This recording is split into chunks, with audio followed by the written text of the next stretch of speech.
नमस्कार ये सब सर। क्या चल रहा है? सब लोग एक आदमी का सपोर्ट कर रहे हैं? अगर सारे सरकारी कर्मचारी काम पर नहीं आएंगे तो राज्य को कितना बड़ा आर्थिक नुकसान होगा, ये तो आप जानते ही होंगे। मैंने आपसे तमाम गैर हाजिर कर्मचारियों को एक वार्निंग नोटिस जारी करने को कहा था। नोटिस जारी किया आपने? मैंने तो भेजा था सर, लेकिन प्रिंसिपल सेक्रेटरी ने साइन नहीं किया क्योंकि उन्होंने भी पेन डाउन कर दिया। कोई भी एम्प्लॉय हमारी बात से सहमत नहीं है। तो क्या हुआ? Do you think we'll keep quiet? मैं सीएम हूँ, मैं जनता को होने वाली असुविधा पर बिल्कुल चुप नहीं बैठ सकता। कुछ दिनों के लिए हर एक गवर्नमेंट डिपार्टमेंट में टेम्पररी स्टाफ अपॉइंट कर दीजिए। गैर हाजिर सभी एम्प्लॉइज के ऊपर एस्मा एक्ट लागू कर दीजिए। एस्मा?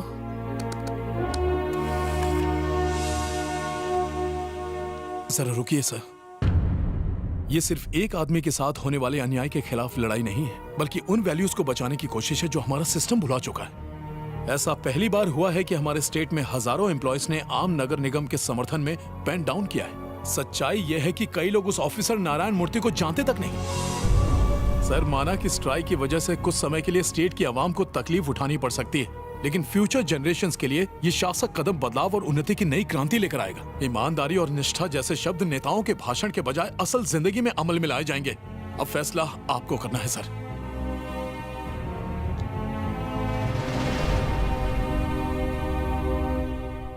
आज सीएम ने भी अपना पेन डाउन कर सरकारी ऑफिसरों को अपना समर्थन दिया है।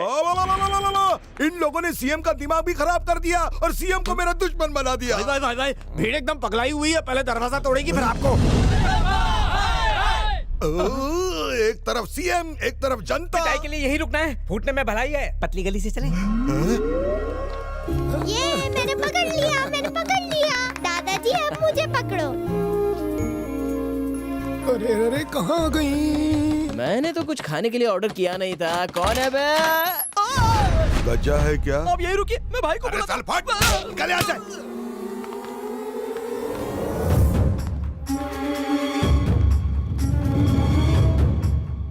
अरे सर, आपने इतनी रात तकलीफ क्यों की? एक कॉल किया होता तो मैं आ जाता। अरे आता माझे बुरे दिन शुरू झाले रे। करेक्ट।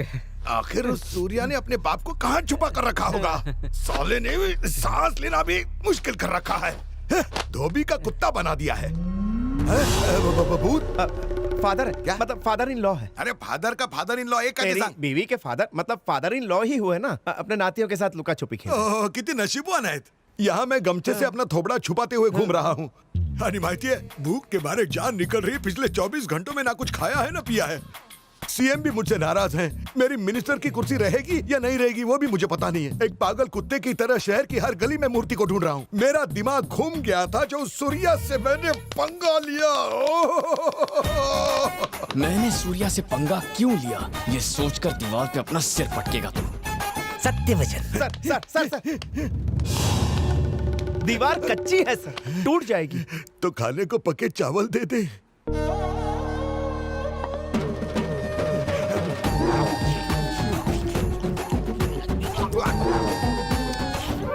देखिए मिस्टर नारायण मूर्ति अभी तक नहीं मिले हैं। एज अ कमिश्नर आपने क्या एक्शन लिया है? एक्चुअली सर, कोई बहाना नहीं चलेगा। सर, नारायण मूर्ति का बेटा आया है। नमस्ते सर। नमस्कार। हम आपके पापा को हर हाल में ढूंढ कर ही रहेंगे, तुम चिंता मत करो बेटे। मुझे अपने पापा की चिंता नहीं है सर, क्योंकि वो मेरे ही पास है। सॉरी सर, अगर उन्हें इलीगल काम करवाने वालों से बचा नहीं पाता तो ये एक बेटे की हार होती। मेरी मजबूरी थी। मैंने सोचा इस लड़ाई में मैं अकेला हूं, पर इतने लोगों का सपोर्ट मिलेगा कभी नहीं सोचा था। जब पता चला कि आपका भी साथ है तो आपसे सच छुपा नहीं पाया, इसीलिए यहां चला आया आपको सच्चाई बताने।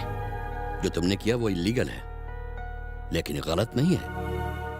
ये ऑफिसर्स 100 रुपए से लेकर लाखों या फिर करोड़ों के लिए अपना ईमान बेचने से परहेज नहीं करते। आज तुम्हारी वजह से किसी गवर्नमेंट एम्प्लॉय के सिग्नेचर की क्या वैल्यू होती है, ये तुमने लोगों को बता दिया है। Surya, please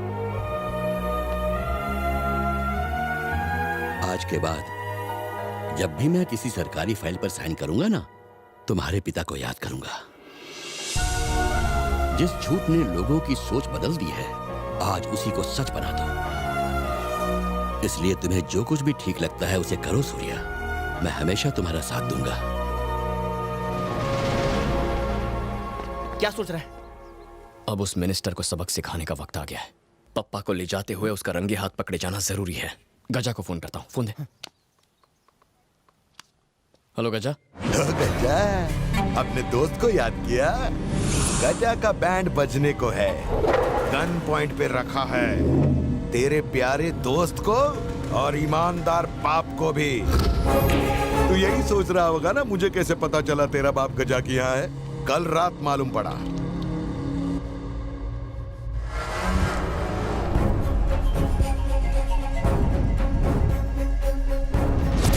a middle class, मैं तुझे 30 मिनट की मोहलत देता हूँ। सीधा मीडिया के पास चला जा और बता दे कि तेरे बाप को तूने किडनैप किया है, राजप्पा ने नहीं किया है।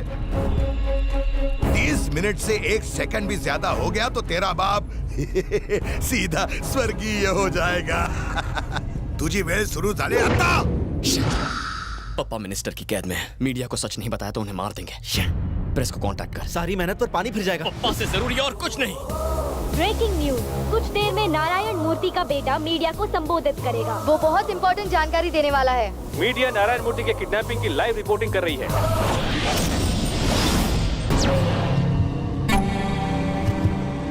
तुझ्या पोरानी माझी सगळी वाट लावली।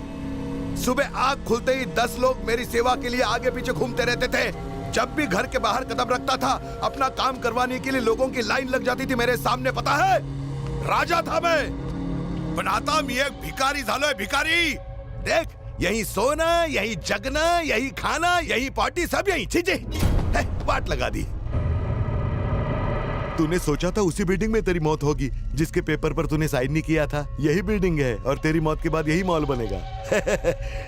टाइम सर 4 बजे हैं। इस वक्त ऑफिस में मेरे चाय पीने का टाइम होता है। चाय ऑर्डर कर देंगे? अगले 10 मिनट में मैं तुझे मारने वाला हूँ और तू मुझे चाय की ऑर्डर दे रहा है? मेरा बेटा वो देता है मुझे इतनी हिम्मत। तूने मेरी खुददारी को खरीदने की कोशिश की तो उसने तेरी ये हालत कर दी। मेरे मरने के बाद तेरी क्या हालत होगी सोच। अरे क्या करेगा वो? काय करना तो साला। तू कहाँ है उसे नहीं पता और मैं कहाँ हूँ ये भी नहीं पता। कैसे ढूंढेगा? वो तो मुझे भी नहीं पता, लेकिन वो यहाँ आएगा जरूर, क्योंकि वो मेरे लिए पागल है। जानता हूँ वो सटका हुआ है। वो खुद मीडिया के पास जाके बोलेगा मैंने ही अपने बाप को किडनैप किया है, मुझे अंदर कर दो। पागल जनता उस पागल को मार देगी और मैं यहाँ तुझे टपका दूंगा। मैंने उसे 30 मिनट का समय दिया था, उसमें से सिर्फ 10 मिनट अब बचे हैं। जल्दी जल्दी टीवी पर ब्रेकिंग न्यूज आएगी। देखो देखो देखो।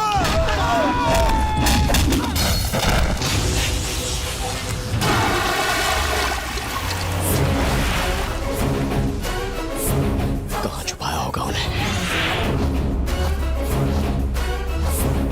अगर मैंने बिल्डिंग बनाई और मॉल खोला,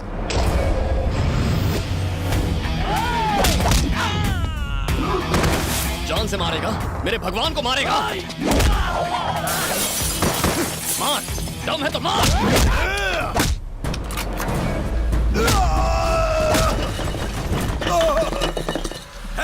बाप आणि पोराची कबर इथंच खोदा। बस 10 मिनट रुकिए पापा।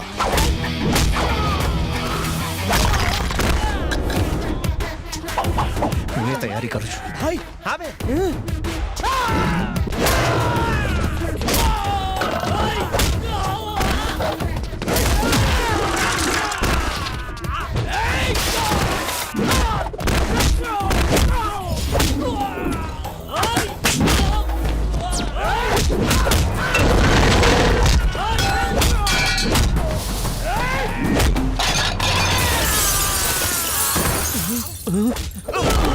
भाई चलो।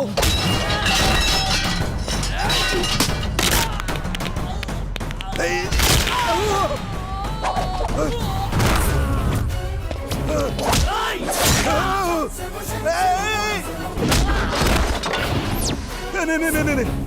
मुझे माफ कर दो, मुझे जाने दो, माफ कर दो।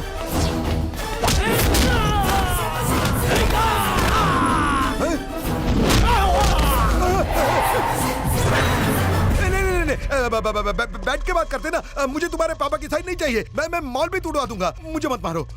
सूर्या, अरे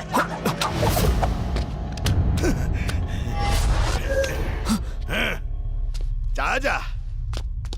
रुक जाओ। Rajappa, 5 time winning MLA Rajappa. देखो, मेरे पापा को मत मारना। मैं मारूंगा। प्लीज रुक जाओ। मैं तो मारूंगा। मैं मीडिया के सामने खुद को गुनहगार साबित करूंगा, पर मेरे पापा को मत मारना प्लीज। जिस दिन साइन नहीं किया उसी दिन मारना चाहिए था। देर कर दी, गलती कर दी। नहीं। लेकिन आज मार डालूंगा। मत मारो। अबे किस किस को मारेगा घोचूराम? जरा अपनी मुंडी इस तरफ घुमा। देख तेरे कितने सारे फैंस आए हुए हैं। सब तेरी परफॉर्मेंस देखना चाहते हैं, तेरी फोटो लेना चाहते हैं। फोटो लो। मुबारक हो, देख तेरे सुपर क्राइम शो का सीधा प्रसारण। वाचवारे, ये गन मेरी नहीं है। मैंने इसे किडनैप नहीं किया है। क्यों धक धक करने लगा? तेरा जियड़ा जोर से डरने लगा राजप्पा। कुछ भी कर ले, अब कोई फर्क नहीं पड़ता। बुढ़े पर तूने बंदूक तानी, फिर उसे किडनैप कर ले और अब मासूम बन रहा है। तुम सब यहाँ बारात में आए हो क्या? न्यूज छापना शुरू करो। ये कौन सा पेपर है? तेरा रेजिग्नेशन पेपर है। चल जल्दी साइन कर। नहीं। राजप्पा, अगर रिजाइन नहीं किया तो झाड़ू से पीटूंगी। जल्दी से रिजाइन कर। सर, सीएम साहब का फोन है। सुनो राजप्पा, सरकार पर जनता का भरोसा बना रहे, उसके लिए तुम जैसे गुंडे को सजा मिलनी चाहिए। इसी वक्त रिजाइन करो।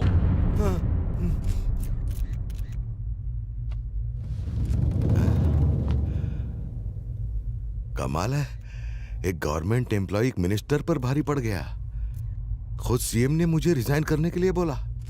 बुरे दिन आ गए रे देवा।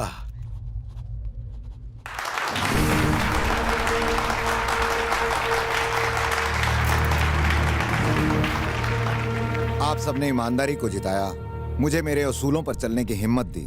सरकारी कर्मचारी, युवा पीढ़ी, मीडिया और सीएम साहब को सर झुका के अभिनंदन करता हूं। कोई भी सरकारी कर्मचारी सरकार और जनता के बीच का पुल होता है, कड़ी होता है। उसका किया गया हर फैसला अगली पीढ़ी के लिए अहम होता है। ऑफिसर की एक गलती अगली पीढ़ी को भुगतनी पड़ती है। अगली पीढ़ी सिर्फ मेरे बच्चे नहीं, मेरे बच्चे, आपके बच्चे, हम सबके बच्चे हैं। जब भी कोई युवा अधिकारी बनता है तो वो चाहता है कि रिटायर होने तक ईमानदारी से काम करे, पर कुछ प्रेशर्स की वजह से वो 1 साल में टूट जाता है। कुछ लोग 5 साल तक समझौता नहीं करते और मैं, जिसने 30 साल में कभी समझौता नहीं किया, पर 5 दिन पहले मैं बेईमानी से लड़ाई हार गया था। फिर किसी ने मुझे हिम्मत दी, मेरे बेटे ने।